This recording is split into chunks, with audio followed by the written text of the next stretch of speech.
inspirasyon ko po syempre yung family ko. Yung hirap po na dinadaanan namin ngayon. Yun po yung nag-i-inspire sa akin na maging porsigido dito sa ginagawa ko. Sumali po ako sa Star for a Night. Kasi alam naman po natin lahat na prestigious contest to.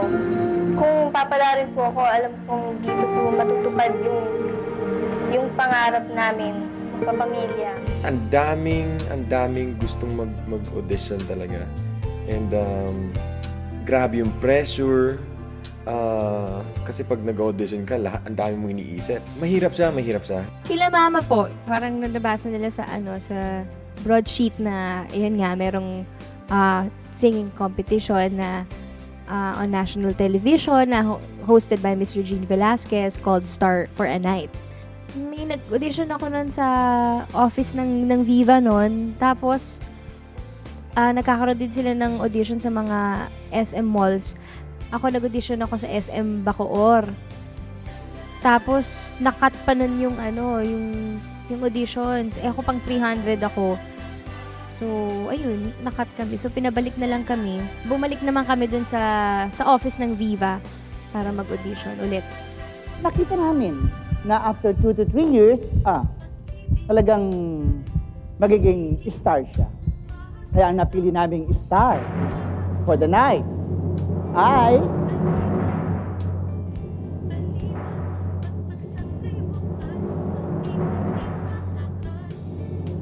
contestant number 3.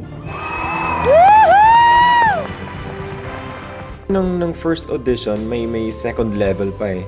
So pag pumasa ka ng first level, mag-proceed ka sa second level.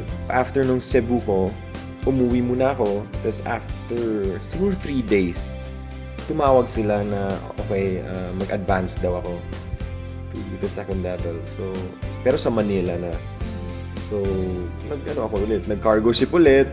And syempre hindi ka pa sigurado kung matanggap ka ba for the final round. So, risk pa rin yun. And ayun, pumunta ko ng Manila for the second audition. Sinisurprise nila yung mga nakakapasa sa auditions.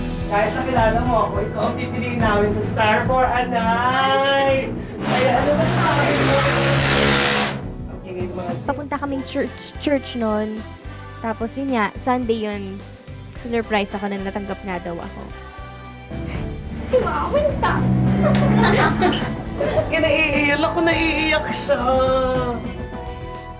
Nung na-meet ko siya, mga 14 years old pa lang siya. Pag sinabi mong Sarah, bata, playful, at talagang family-oriented. Noong umpisa, which is good naman sa lahat ng mga bagong singers, talagang gayang-gaya niya si Celine Dion, yung mga idol niya, gayang-gaya niya. But you were history with the slamming of the door, and I made myself so strong again somehow. And I never wasted any of my time on you instead.